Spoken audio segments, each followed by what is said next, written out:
Honestly सांगेल त्यावेळेस माझा असतो की मला फिल्म्स करायच्या मला सिरियल नाही करायचे. बट फिल्म्स मला डिरेक्टली तर कोण देणार नाहीये, नोबडी नोज मी, आणि माझं कामच माहिती नाही कोणाला. सो म्हणून मी I started with daily soap. So मी सिरियल केल्या 1-2. ही जाणीवच नव्हती की माझ्यावर सिनेमा आहे. आता कदाचित ती परिस्थिती होऊ शकेल, त्यामुळे मला ती जबाबदारी असल्यासारखं वाटतंय. पण आधी एवढंच होतं की ह्या सिनेमात मी काम करते, ह्या सिनेमात मी दिसणार आहे. आता असं आहे की माझा सिनेमा घेऊन मी येते, इथपर्यंत ती जर्नी आली आहे. त्यामुळे आता त्याची जबाबदारी वाटते किंवा त्याची जाणीव होतीये. सो आता अगदीच निवडक सिनेमे किंवा काळजीपूर्वक निवड करणं ह्याच्याकडे लक्ष आहे. ते दडपण तुम्ही नाही घेतलं तरी तर इन अ वे येते. त्यामुळे आता मी पण बघतो, आज गुरुवारी बघा येणार आहे TRP 11 वाजता, आता येणार असं होतं की. आणि ऑब्व्हियसली कॉम्पिटिशन ही चांगलीच असते any time for our good. So मला असं वाटतं की मला असं असतं नेहमी की नंबर 1 यायचंच, नंबर 1 यायचं नाही. कॉम्पिटिशन आमच्यामध्येच आहे, म्हणजे सध्या तरी स्टार मध्येच कॉम्पिटिशन आहे. सो वी आर एमिंग की नंबर 1 येऊ. पण दडपण नाहीये, मी एन्जॉय करतो ही प्रोसेस खूप. थिएटर व्हिजिट्स करणं थोडं हेक्टिक असू शकतं, पण प्रेक्षकांना थिएटरमध्ये बघण्याचा आनंद जो आहे ना, तो सगळा थकवा घालवतो. म्हणजे त्यामुळे ही पद्धत ऍक्च्युली छान आहे. I definitely look forward to those days जेव्हा सिनेमा रिलीज झाल्यानंतर थिएटरमध्ये जातोय आणि प्रेक्षकांना भेटतोय. नमस्कार, लोकसत्ता ऑनलाईनमध्ये तुम्हा तिघांचं खूप मनापासून स्वागत आहे. गेल्या काही दिवसांपासून आम्ही नुकताच ट्रेलर पण पाहिला लग्नाचा शॉटचा. ट्रेलर सुपर आहे आणि असं प्रत्येक मिनिटाला पुढे काय घडणार याची उत्सुकता मनामध्ये निर्माण होते. आपण सरांपासून सुरुवात करूया. सर, लग्नाचा शॉट हे नाव नेमकं कसं सुचलं आणि एकंदर ह्या दोघांचीच जोडी आपल्याला पाहिजे हे कुठे ठरलं? ऍक्च्युली लग्न शॉट हे नाव सुचायच्या मागे एकच रिझन होतं की फिल्म लग्नाच्या रिलेटेड आहे आणि सगळ्यात टेन्शनवाली गोष्ट आहे. तर ऍक्च्युली लग्न करताना किंवा लग्न जमताना किंवा म्हणजे लग्न झाल्यानंतरही डोक्याला शॉट असतो. तर ते बेसिकली लग्नाचा शॉट असं आम्ही नाव विचार केलेला आणि ते लोकांपर्यंत घेऊन आलोय. आणि या दोघांना घ्यायचा विचार असाच होता की माझं पहिल्यापासून एकच एम होतं की माझे हिरो हिरोईन असतील ते खूप गुड लुकिंग असतील आणि एक फ्रेश जोडी असेल तर लोकांना ते आवडेल. त्या पॉईंट ऑफ व्ह्यू मी सुरुवातीपासून विचार करत होतो आणि तसंच मी अभिला आणि प्रियाला फिल्ममध्ये कास्ट केलंय. अजून एक गोष्ट आहे, ट्रेलरमध्ये आम्हाला खूप छान छान लोकेशन्स पाहायला मिळतात, तर त्याच्याबद्दल ऐकायला आवडेल. तर आम्ही खूप असं लाईक महाराष्ट्रातही शूट केलंय आणि महाराष्ट्राच्या बाहेरही शूट केलंय. फर्स्ट ऑफ ऑल तर मुंबईमध्ये शूट केलंय, नवी मुंबईमध्ये शूट केलंय, देन अलिबागमध्ये शूट केलंय आणि एक धमाका सॉन्ग आम्ही एक युनिक सॉन्ग घेऊन येतोय जे काश्मीरमध्ये शूट केलंय. तर तुमच्या लवकरच भेटेल येते, तर ते तुम्हाला नक्की आवडणार, 100% आवडणार. तुम्हा दोघांना जेव्हा कास्टिंग झालं तेव्हा तुम्ही आधीपासून एकमेकांना ओळखत होतात आणि जर ओळखत नसाल तर एकमेकांचा पहिल्यांदा काम करण्याचा अनुभव कसा होता? नाही, ओळखत नव्हतो, पहिल्यांदाच एकत्र काम करत होतो. पण ते ट्रेलरमध्ये कुठेही जाणवत नाहीये. खूप छान केमिस्ट्री आहे तुमच्या दोघांची पण. तर मग तुझा अनुभव कसा होता अभिजित बरोबर काम करण्याचा? म्हणजे पहिल्यांदा जेव्हा 2 ऍक्टर्स काम करतात तेव्हा असं खूप कॉर्डियल वातावरण आपसूक तयार होतं. मैत्रीमध्ये टवाळगिरी करणे किंवा गप्पा मारणे सेटवरती हे जास्त होतं. पण आम्ही एकमेकांना ओळखत नसल्यामुळे आमचा तालमीकडे जास्त वेळ जायचा किंवा एकमेकांची ऍक्टिंग स्टाईल काय आहे ते जाणून घेण्यामध्ये जास्त वेळ जायचा. तर खूप रिस्पेक्टफुली एकमेकांसोबत काम केलंय आणि त्यामुळेच मला वाटतं ती केमिस्ट्रीशी छान जुळून आली आहे. ऍक्च्युली आम्ही ओळखत नव्हतो, ती गोष्ट चांगलीच झाली त्या सिनेमासाठी सुद्धा, कारण आम्ही भेटतो ऍज अ स्ट्रेंजर म्हणून हे बोलून आम्ही ऍक्च्युली भेटलोय स्ट्रेंजर म्हणून. म्हणजे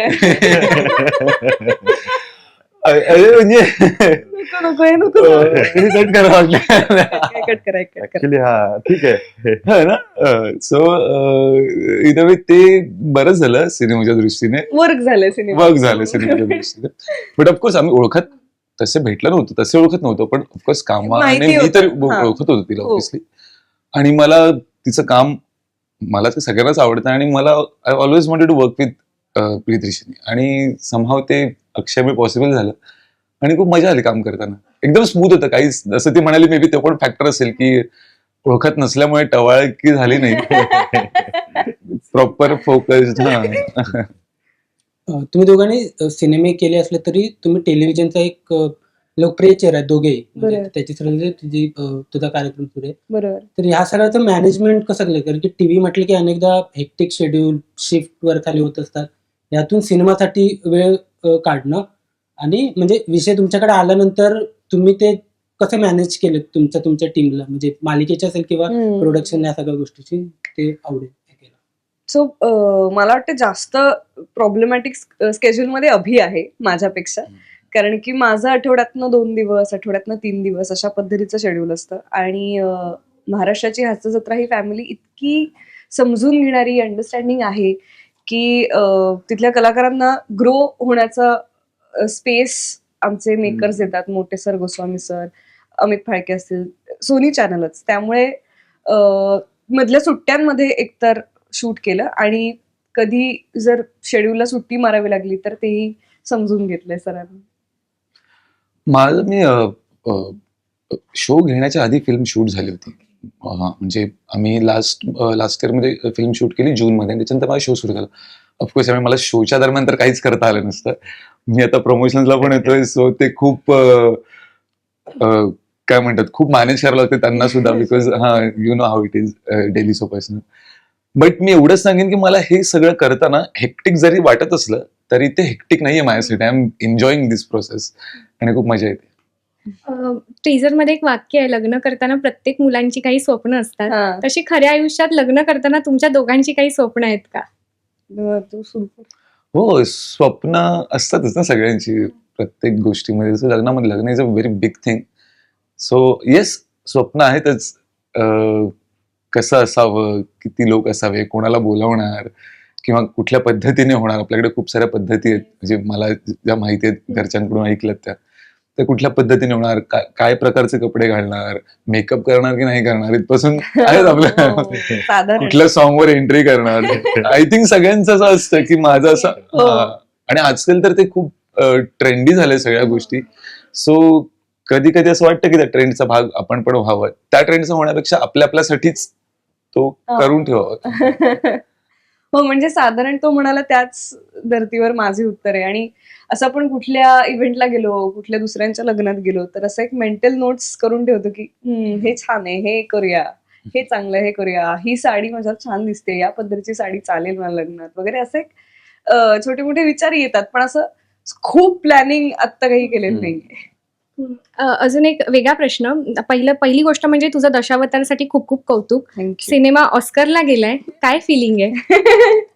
वेल, ऑस्करच्या कंटेन्शन लिस्ट मध्ये आहे अजून, but to share the space with 150 great films of 2025 ही खूप भारी गोष्ट आहे. स्क्रीनशॉट पण टाकला होता मध्ये ओशन्सनी की दशावतारच्या टीमचं सगळं, आणि मग खाली आणखीन अल्पचिनोचं नाव, जेनिफर लॉरेन्सचं नाव वगैरे वगैरे, त्याच लिस्टमध्ये आपला सिनेमा आहे.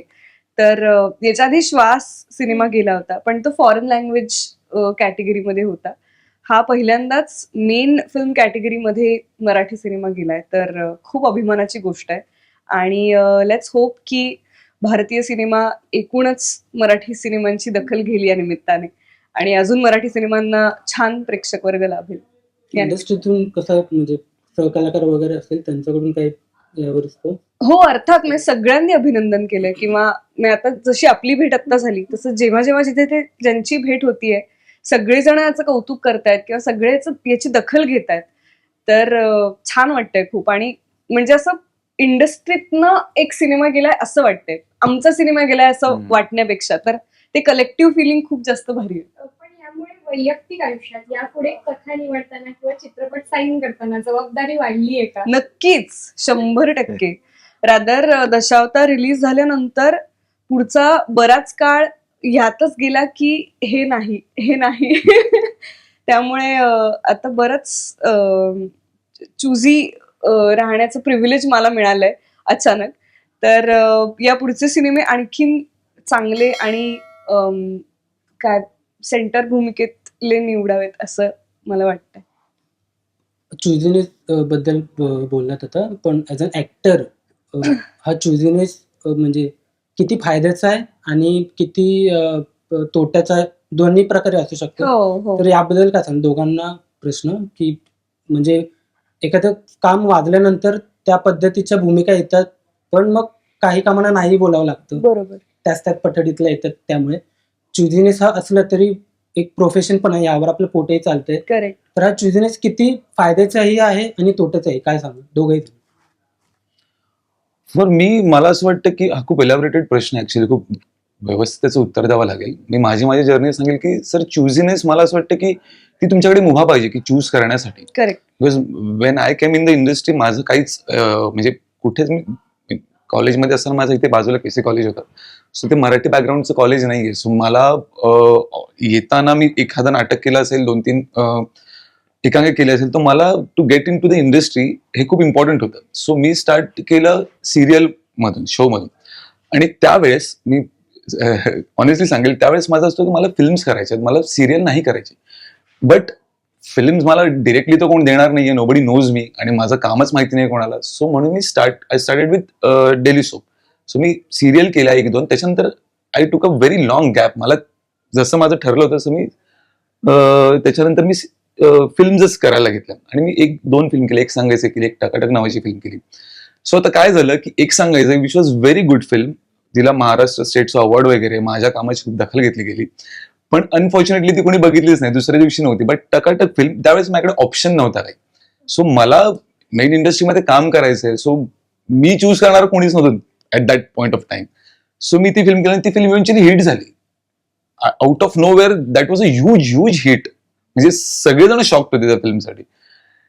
पण मी ऍक्टर म्हणूनच काम केलं, पण तसं तुम्ही म्हणलं की थोडं टाईपकास्ट होऊन जातात गोष्टी, त्याच्यानंतर माझ्याकडे खूप तशा फिल्म आल्या. पण आय वॉज व्हेरी अवेअर की मला हे असं नाही करायचं, बिकॉज मला माहिती आहे की मी काय करू शकतो, किंवा मला अजून वेळ दिला तर थोडे दिवस अजून जर मी इंडस्ट्रीमध्ये राहिलो तर अजून मी वेगळ्या प्रकारे माझी रेंज दाखवू शकतो, माझ्या काय काय आहे माझ्यामध्ये ते दाखवू शकतो. सो मला टाईपकास्ट व्हायचं नव्हतं कुठे.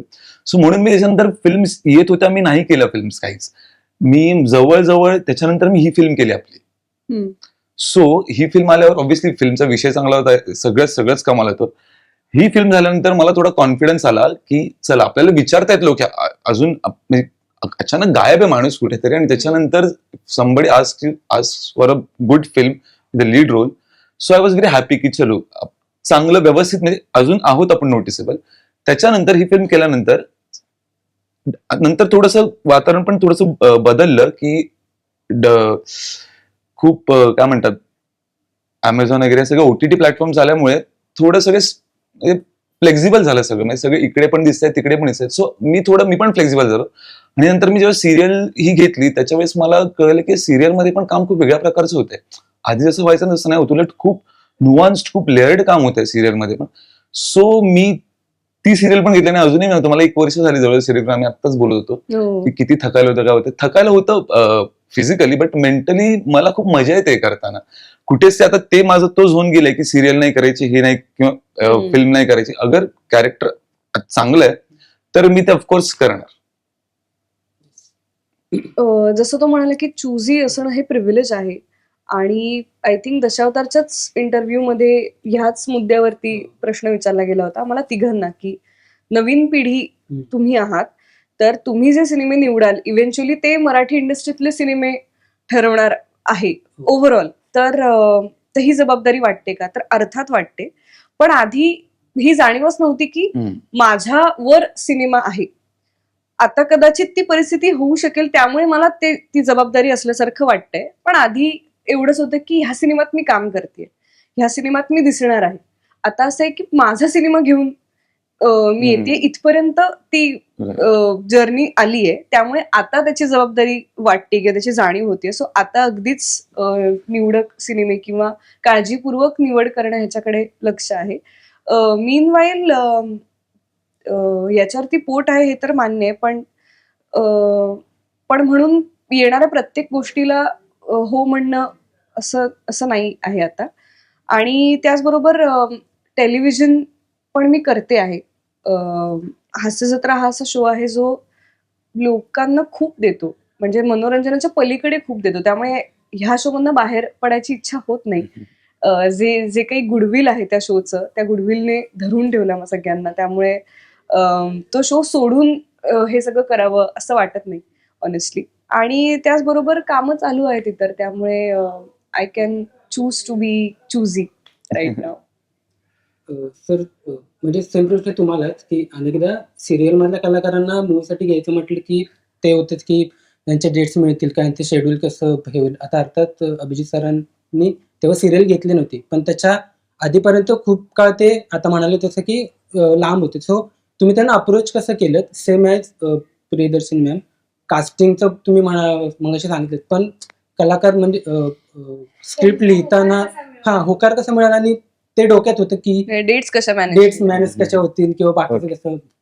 ऍक्च्युली माझी ज्यावेळेस कास्टिंगची प्रोसेस चालू झाली ना, तर फर्स्ट प्रायोरिटी माझी अभिजित होता आणि आमचा म्युच्युअल फ्रेंड आहे एक विशाल, तर त्याच्या थ्रू आम्ही भेटलो आणि त्याला मी स्क्रिप्ट ऐकवली की मला असं असं आहे आणि मे बी माझी पहिली फिल्म आहे, पण मला अशा लेवलला करायचंय की थोडंसं मला गुड लुकिंग पाहिजेच आणि महत्वाचं म्हणजे ॲज अ कलाकार म्हणून मी त्याचं खूप काम बघितलं होतं अगोदर, तर ते पोटेन्शियल मला माहिती होतं आणि गुड लुकिंग पण आहे, तर ती माझी प्रायोरिटीज होत्या की अभिजितलाच घेणार मी.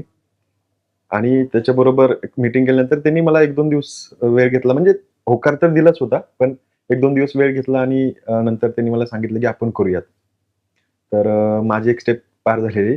नंतर सेकंड हे होतं की हिरोईनचा. तर हिरोईनसाठी मला असं होतं की म्हणजे एकदम अशी अल्लड मुलगी पाहिजे, जी दिसायला तर सुंदरच पाहिजे, पण ॲज अ कलाकार म्हणून किंवा म्हणजे खूप खूप असे वेगवेगळे व्हेरिएशन्स आहेत कॅरेक्टर्समध्ये. ती मुडी आहे खूप अशी. तर त्या कॅरेक्टर वाईज मला मी प्रियाला फर्स्ट टाईम फोनवरती आमचं बोलणं झालं. तर प्रियाच्या डेटचा खूप इश्यू होता, की लाईक म्हणजे तिचं चालू होतं, काम चालू होतं, तर आणि फिल्म्स पण तिच्या चालू होत्या. तर मी बोललो, "मी मॅनेज करतो." आणि लाईक 1 महिन्याचा वगैरे वेळ आम्हाला शूटसाठी लागणार होता. तर मी बोललो, "आमची टीम पूर्ण रेडी आहे मॅनेज करण्यासाठी. तुला जर स्क्रिप्ट आवडली असेल तर आपण 100% काम करू. आमच्या साइडने आम्ही फुल पॉझिटिव्ह आहोत. तू विचारच नको करू की मधला आम्ही गॅप कसा भरून काढू, परतचे 2 दिवस गॅप तो विचार सोडून दे." तर ते प्रोसेसमध्ये भरपूर वेळ गेला. आम्ही ठरवत. मग तिने एका स्टेजला येऊन जिथे आम्हाला सलग डेट हव्या होत्या, त्या सलग डेट तिने आम्हाला अरेंज करून दिल्या आणि म्हणजे आम्ही 50% मॅनेज केलं आणि तिने त्या गोष्टी सॉर्टेड करून दिल्यामुळे तो पुढचा शूटिंगचा प्रवास पण खूप सॉर्टेड झाला. आणि आम्ही खूप थोडं गॅपमध्ये शूट केलंय, तर त्याच्यामुळे म्हणजे टीमला पण मजा आली आणि त्या दोघांसोबत काम करताना आम्हाला खूप मजा आली आणि खूप दिवसेंदिवस म्हणजे वेगवेगळे एक्सपिरियन्स येत होते शूट्स करताना. तर एक ही शूटिंगची प्रोसेस जवळपास आम्ही 3-4 मंथ्स करत होतो. पहिला सिनेमा आहे सर, या दरम्यान तुम्हाला कुठली लक्षात राहिलेली प्रतिक्रिया आहे का की ट्रेलर प्रदर्शित झाला आणि तुम्हाला पर्सनली कोणी काय? ऍक्च्युली कालच संजय सर ट्रेलर पाहिला. संजय सरांचा फिल्ममध्ये एक रोल आहे. तर संजय सरांनी ते संजय कुलकर्णी सर ते गाजरचा हलवा ते घेऊन आले आणि ते बोलले की टीजर गाजरचा हलवा मला एक त्यांनी घास भरवला आणि बोलले की टीजर गाजरचा हलवा जितका गोड झालाय ना, त्याच्याहून सुंदर तुझा ट्रेलर झालाय. तर माझ्यासाठी म्हणजे लक्षात राहिलेली मोमेंट आहे ती. नाईस. अभिजित, तुझंही कौतुक आहे, कारण तूही रे माझा मितवा 10:30च्या स्लॉटवरून प्राईम स्लॉटला आली आहे, टीआरपी मिळवते. दडपण असतं का टीआरपीचं काही? दडपण असं नसतं. मी तरी नाही की दडपण. मी तर ऍक्च्युली आता बघायला लागलो, हे 8 असं आलं ना, त्याच्यामुळे मी जरा हे करायला लागलो. अदरवाईज मी माझ्या झोनमध्ये असतो. मी जास्त दडपण घेत नाही, पण मला ते दडपण ना आता जाणवतंय आजूबाजूच्या लोकांकडून. कारण ना काही अगदी हल्लं ना, थोडस जरी वर खाली झालं काही, तर नाही हे असं पाहिजे, नाही ह्याच्यामुळे असं होतं, त्याच्यामुळे ऑब्व्हियसली ते लोक they are in to business. So ते ऑब्व्हियसली 8चा स्लॉट 8:30चा स्लॉट त्यांचा मेन स्लॉट असतो. सो ते दडपण तुम्ही नाही घेतलं तरी तर इन अ वे येते. त्यामुळे आता मी पण बघतो, आज गुरुवारी बघा येणार टीआरपी 11 वाजता, आता येणार असं होतं की. आणि ऑब्व्हियसली कॉम्पिटिशन ही चांगलीच असते any time for our good. So मला असं वाटतं की मला असं असतं नेहमी की नंबर 1 यायचं आणि कॉम्पिटिशन आमच्या मध्येच आहे. म्हणजे सध्या तरी स्टार मध्येच कॉम्पिटिशन आहे. सो वी आर एमिंग की नंबर 1 येऊ द्या. पण दडपण नाहीये, मी एन्जॉय करतो ही प्रोसेस खूप. नाही, आणि इतके फॅन पेजेस बनलेत ना हो. मालिकेचे की असं सतत स्क्रोल केला तरी पण आम्हाला ते हो. दिसून पाहायला मिळतात वेगवेगळ्या गोष्टी. तुम्ही दोघं जण आता तरुण पिढी जी येऊ पाहते वगैरे चित्रपटांमध्ये, त्याच्यासाठी म्हणजे अभिजित क्रश आहे, प्रियदर्शनी काही मुलांची क्रश आहे, अभिजित मुलींचा क्रश आहे, खूप अशा पोस्ट वगैरे पाहतो. तर तुमच्या दोघांचं फिटनेस मंत्र काय आहे? कारण एवढं सगळं बिझी शेड्यूल मॅनेज करून तुम्ही दोघंही तुमचा फिटनेस कसा मॅनेज करता? मला खरं तर व्यायाम करायला आवडतो, पण झोप पूर्ण झाली नसेल तर ते नाही करायला मिळत. आणि त्याच्यामुळे काय बेसिक 2 गोष्टी याच आहेत. शक्य तेव्हा झोप पूर्ण करणे, कारण त्याच्यावरती सगळं अवलंबून असतं. आणि दुसरी गोष्ट, मी 16 तासांचं फास्टिंग मी पाळते शक्यतो, की त्याच्याने एक थोडं कंट्रोलमध्ये राहतं डाएट, आणि गोड नाही खायचं. तर या 3 बेसिक गोष्टी आहेत. मग त्याच्या पुढे जसा वेळ मिळेल तसं व्यायाम करणे, एवढंच. मी एक्सरसाइज करतोच रोज. आता हे गेले 4-5 महिने अजिबात जमला नाही एक्सरसाइज करताना करायला. आपण एक्सरसाइजसाठी वेळ काढतो, आता मी झोपेसाठी वेळ काढतो असंही म्हणायला. आणि येस, ती म्हणाली सेम की इंटरमिटेंट फास्टिंग हे माझं काय माहित, मी आता करत नाही ते झालंय माझं रेग्युलर रुटीन झालंय. संध्याकाळी 8-9 वाजता जेवण आणि सकाळी 12 वाजता मी कॉफी वगैरेवरच असतो. सो ते इन अ वे इंटरमिटेंट माझं होऊन जातं. मला करावे लागत नाही आता त्यासाठी, मला कारण भूकच लागत नाही.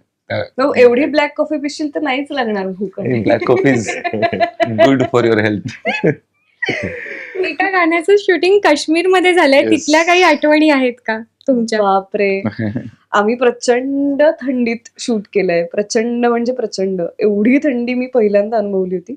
आणि अर्थात ते असं तुम्ही जर बघाल तसं एक साडी उडतीये वगैरे, तर ती दिसताना खूप छान दिसत होती, पण तो तेवढा वारा होता की तो पदर खालीच बसत नव्हता, तो उडतच होता. मी काही ब्लोअर वगैरे लावून ती साडी नाही उडवली. तर त्या वाऱ्यामध्ये बॅकलेस ब्लाऊज आणि हुडहुड पातळ साडी वगैरे ह्याच्यात शूट करण्याचा अनुभव फारच, म्हणजे तो आयुष्यभर लक्षात राहील माझ्या. आणि अभिला सगळी मुभा होती, जॅकेटची आणि एक मफलरची आणि सगळ्या स्वेटर सारख्या शर्ट्सची, टी शर्टची. तर मी अशी उडत होते आणि शॉर्ट मध्ये नंतर परत हेच. तर ह्याच्यामध्ये आम्ही ते शूट केलंय आणि त्याचे मफलर्स मला काढून दिले मधल्या वेळामध्ये. त्याने खूप सपोर्ट केलाय त्या सगळ्या शूटिंग मध्ये. सर, तुमचं कधी डिसाईड झालं की आपल्याला तिकडे जाऊन शूटिंग करायचं? फ्रॉम द स्टार्टिंग फिल्म लिहायच्या आधी. ठरलेलं म्हणजे नाही, म्हणजे फिल्म लिहायच्या आधीपेक्षा ज्यावेळेस आता ही फिल्म करतोय, लव्ह सॉन्ग करणार आहे ते आपण काश्मीरला शूट करतोय, हे मी अभिला पण पहिल्या मीटिंग मध्ये सांगितलेलं की मला एक बाहेर सॉन्ग शूट करायचंय. त्याने परत ते सांगितलं बाहेर सॉन्ग शूट करायचं. ओके, आम्ही करतो. म्हणजे तो एक मला म्हणजे थोडासा म्हणजे काय बोलतात, म्हणजे लाईक रोमांस आहे तो प्रॉपर वेने दाखवायचा होता, जे ब्युटिफुल नेचर मध्ये असेल. तर आपल्याला तर माहित आहे की भारतातलं सगळ्यात सुंदर लोकेशन काश्मीरच आहे. तर मग तिथे आम्ही जाऊन ते शूट केलंय. आणि ऍक्च्युली म्हणजे यांच्या दोघांची शूट करताना खूप वाट लागत होती, कारण आम्ही गाडीमधून ऍक्शन आवाज देत होतो आणि काच बंद करत होतो, कारण आमच्याकडे स्क्रीन होत्या, आम्ही तिकडे चेक करत होतो. डीओपी हे दोघं आणि अजून एक जण टीम मधला, असे 4 जणच पूर्ण थंडी, इतकी नेक्स्ट लेवल थंडी होती. म्हणजे खूप मजा करत करत शूट केलं. आणि हे म्हणजे टोपी, मफलर, मग हुडी, परत आणखीन काहीतरी जॅकेट, हे सगळं घालून सगळं एवढं बंद करून होते Action सगळं. वगैरे एवढं सगळं. दिसायचं. Right. एवढे पॅक होऊन सगळे आजूबाजूला कॉल देतात. हे गाणं आता रिलीज होणार आहे का? Yes yes. मला अजूनही सांगायचं वाटेल की अक्षयची जरी ही पहिली फिल्म असली तरी अक्षय आणि त्याची टीमने खूप कॉर्पोरेट शूट्स, खूप ऍड शूट्स, खूप गाणी शूट केलेत त्यांनी, गाणी आणि ब्युटिफुली शूट केलेत. तुम्ही त्याच्या युट्यूबवर किंवा याच्यावर जाऊन बघाल तर तुम्हाला कळेल की त्यांनी खूप, त्याचं जे काम आहे ते खूप असं ब्युटिफुल एस्थेटिक काम आहे खूप. सो त्याच्यासाठी गाणं शूट करणं इट्स लाईक सगळं करते असं आहे. आणि त्याची अख्खी टीम त्याच्यामध्ये एकदम प्रो आहे त्याच्यामध्ये. सो हे त्यांचा कम्फर्ट वेगळा होता, आमचाही कम्फर्ट वेगळा होता, डिस्कम्फर्ट म्हणता येईल थंडीमध्ये वगैरे. पण त्याच्यात अभि वॉज व्हेरी, काय म्हणता येईल, स्मूथ विथ दोज रोमॅन्टिक हिरोचे एक्सप्रेशन्स असे ते त्याचे अंगवळणी पडलेलं आहे सगळं, इतक्या स्मूथली तो सगळं करत होता. आणि आय वॉज लर्निंग की ओके हे साडी अशी उडवायची आणि असं बघायचंय आणि हे होल्ड करायचंय. असं काही नाही, बघा तुम्ही ओके, हा गाण्याची आम्ही वाट बघू. तिच्या आतमध्ये आहे ते, आतून डायरेक्ट तिच्याही नाही. ऍक्च्युली ते आम्हाला सजेस्ट करत होती, ती बोलते पण सजेस्ट करते, मी असं करून बघते ते छान वाटणार ना. आणि ते आम्हाला पटत होतं actually. ते खूप छान, म्हणजे तिने इनपुट्स खूप छान दिले. म्हणजे तिला रोमांसचा थोडा एक्सपिरियन्स असावा असं मला वाटतं. ती करत छान अरे दाखवते. त्याने मला रेफरन्स दिलेले की आपण हे असं शूट करायचंय असं, तर मी त्या सगळ्या गाण्यांचा पोजेसचा अभ्यास करून आलेले की अच्छा हे असं वळतायत ते तसं वळतायत, ठीक आहे ओके. कारण की तिथे गेल्यावरती आता काय करायचं हे नको व्हायला, त्यामुळे म्हणणार हे बघितलंय तर मग असं. किंवा धावत येणं जे इतकं छान दिसतं, ते किती कठीण ते साडी आणि बूट्स मध्ये धावणं त्या गवतात जिथे ते रुततायत सगळ्या चपला. मस्त अनुभव होता सगळा. स्क्रिप्ट जेव्हा वाचलीस तू लग्नाचा शॉटची, तेव्हा तुझी काय फर्स्ट रिॲक्शन होती? तू लगेच होकार कळवून दिलेलास का? मी वेळ घेतला त्याच्यावरती, कारण जेव्हा दोघांचीच स्क्रिप्ट असते तर तेव्हा त्याच्यामध्ये बोर होण्याचे चान्सेस पण बरेच असतात. कारण स्क्रीनवरती दोनच माणसं आहेत जे होल्ड करू शकतील. तर ह्याच्यात मला संहिता सगळ्यात जास्त महत्वाची वाटते. तर त्याच्यावरती मी बरंच डिस्कशन केलंय आमच्या दिग्दर्शकाशी आणि त्यानेच लिहिले त्यामुळे त्याच्याशी, तर की मग हे असं का आहे, हे असं का आहे. तर माझे खूप प्रश्न होते, खूप मला हे पॉसिबिलिटीज दिसत होत्या की हे असं होऊ शकतं का, तसं होऊ शकतं का. तसं मी खूप त्याचं डोकं खाल्लंय आणि मग मी होकार दिला. गेल्या काही वर्षांमध्ये प्रमोशनची पद्धत बदलली आहे, म्हणजे थिएटरमध्ये जाऊन आपण प्रेक्षकांना भेटतो वगैरे. तर ही प्रोसेस एक कलाकार म्हणून तुम्ही दोघं किती एन्जॉय करताय? बरं, मग प्रोसेस बदलली आहे खूप. प्रमोशन्स खूप नेक्स्ट लेवलला चाललंय आता. म्हणजे आमचं पण पहिलं सुरुवातीला टीजर झालं, ते केळवणाचं वगैरे केलं होतं, तर लोकांना ते खरं पण वाटलं होतं. सो म्हणजे मलाही विचारलं की हे कसं काय, म्हटलं चित्रपटाचं आहे ते. हा, म्हणजे माझं सुरुवातीला असं, टू बी व्हेरी ऑनेस्ट, माझं सुरुवातीला असं होतं की हे करणं गरजेचं आहे का, म्हणजे एवढं मी बोललो पण त्याशी. पण ते म्हणलं की आपली फिल्मच तशी आहे आणि आपण तेच, आपल्याकडे युनिकनेस आपला तोच आहे की तेच आपण युनिकली दाखवू शकतो, की अदरवाईज आपण नॉर्मल प्रमोशनच करणार. सो मग मी पण कन्व्हिन्स झालोय का पॉइंटला की हा, आणि एन्जॉय केलं. ऑफकोर्स एन्जॉय तर करणारच आपण सगळ्याच. तुम्ही येतात इंटरव्ह्यूज घ्यायला वगैरे, तर मजा येते बोलताना वगैरे. थिएटर विजिट्स थिएटर विजिट्स करणं थोडं हेक्टिक असू शकतं, पण प्रेक्षकांना थिएटरमध्ये बघण्याचा आनंद जो आहे ना, तो सगळा थकवा घालवतो. म्हणजे त्यामुळे ही पद्धत ऍक्च्युली छान आहे. I definitely look forward to those days जेव्हा सिनेमा रिलीज झाल्यानंतर थिएटरमध्ये जातोय आणि प्रेक्षकांना भेटतोय. तर ही पद्धत कंटिन्यू व्हावी, म्हणजे काहीच हरकत नाही, छान आहे. या प्रमोशनला तुम्ही ऍज अ डिरेक्टर म्हणून, म्हणजे आता तुम्ही, म्हणजे पहिलीच फिल्म आहे त्यामुळे, पण तुम्हाला ऍड फिल्मचा वगैरे अनुभव आहे जसं ते त्यांनी मेन्शन केलं. तर सिनेमा करणं ही कदाचित, म्हणजे माझं मत आहे, कदाचित त्यातल्या त्या सोपी गोष्ट आहे, पण ती आत्ताच्या ह्याच्यात प्रमोट करणं तितकीच चॅलेंजिंग आणि कठीण गोष्ट वाटते. बरोबर. तर तुम्ही सिनेमा लिहिता, त्याचं कास्टिंग सगळं झाल्यानंतर प्रमोशनचा विचार करता की प्रमोशनचा विचार आधीच केलेला असतं की ही फिल्म अशी अशी पोचली पाहिजे आणि तशीच पोचली जाणं गरजेचं आहे. तर ऍज अ डिरेक्टर म्हणून तुम्ही कलाकारांना कन्व्हिन्स कसं करता प्रमोशनसाठी, आणि त्याच्या काय आयडियाज आधी केलेल्या असतात का? ऍक्च्युली पोस्ट प्रोडक्शनला, म्हणजे प्रोसेसला मला खूप वेळ लागला. म्हणजे तर त्यावेळेस मला एक एक्स्ट्रा वेळ भेटायचा की फिल्म जर रिलीज करणार आहोत तर आपण काय काय वेनी मार्केटिंग करू. तर तो 1 वर्षाचा अभ्यास करायला भेटला मला. आणि मी मराठी फिल्मचा किंवा मी वेगवेगळ्या फिल्मचा PR चे प्लॅनिंग्स असतील, मार्केटिंगचे प्लॅनिंग्स मी ऑब्झर्व करत होतो आणि जे पटत होते ते नोट डाऊन करत होतो. सोबतच आता माझ्यासोबत प्रोड्युसर्स आहेत, ते अभिषेक कोळे आणि सुरेश प्रजापती सर. तर त्यांना पण डिस्ट्रीब्युशनचे रिलेटेड नॉलेज आहे. तर त्यांना, म्हणजे ते डिस्ट्रीब्युशनच्या रिलेटेड नॉलेज असल्यामुळे तो डिपार्टमेंट माझा थोडासा, म्हणजे माझ्यावरचं ओझं कमी झालं. मार्केटिंगच्या रिलेटेड बऱ्यापैकी ऑब्झर्वेशन्स की फिल्म युनिक पद्धतीने लोकांपर्यंत कशी पोहोचली जाऊ शकते. तर डिफरंट वेजनी मी स्टडी करून ठेवलेला, त्याच्यामुळे खूप आता हे खूप इझिली होत चाललं. आणि आम्ही डिस्कस पण करतोय. तर म्हणजे वेगवेगळे जिथे गरज आहे तिथेच करतोय. म्हणजे गरज नसलेल्या ठिकाणी जर मार्केटिंग केलं तर ते कदाचित पोहोचणारच नाही लोकांपर्यंत. व्यवस्थित ठिकाणी करूयात, कमीच करूयात आणि ती लाईक प्रॉपर करूया. प्रॉपर करूयात, रिफ्लेक्ट झाली पाहिजे. या वेळी प्रयत्न केलेत आम्ही. तुम्हा तिघांशी गप्पा मारून खूप छान वाटलं. चित्रपट येतोय 6 तारखेला. प्रेक्षकांना काय आवाहन कराल? दिग्दर्शक. तर आमचा खूप प्रामाणिक प्रयत्न आहे. तर हा चित्रपट तुम्हाला नक्की आवडेल. आणि हा चित्रपट 6 फेब्रुवारीला येतो, तर चित्रपटगृहातच जाऊन बघा. तुम्हाला हा चित्रपट आवडेल याची मी खात्री देतो. तर 6 फेब्रुवारीला आमचा लग्नाचा शॉट हा सिनेमा येतोय. सहकुटुंब तुम्ही या सिनेमाला जाऊ शकता. प्रत्येक वयोगटाचं मनोरंजन करेल अशी ही फिल्म आहे. तर जरूर तुमच्या मित्रमैत्रिणींसोबत, आई वडिलांसोबत, घरच्यांसोबत, तुमच्या गँग सोबत, गर्लफ्रेंड सोबत, बॉयफ्रेंड सोबत, होणाऱ्या झालेल्या सगळ्यांसोबत, अनोळखी लोकांसोबत जा. आणि लग्नाचा शॉट ही एक रॉमकॉम फिल्म आहे जी तुमचं मनोरंजन करेल. तर ह्याचा आनंद घ्या आणि बघायला विसरू नका 6 फेब्रुवारी पासून तुमच्या जवळच्या चित्रपटगृहात लग्नाचा शॉट. तुम्ही जे जे प्लॅनिंग केलंय ते फळाला येऊ दे. थिएटर हाऊसफुल होऊ दे. आमच्या टीमकडनं तुम्हाला लग्नाचा शॉटसाठी खूप साऱ्या शुभेच्छा आणि तुम्ही वेळात वेळ काढून आलात त्यामुळे थँक्यू. थँक्यू. थँक्यू. थँक्यू.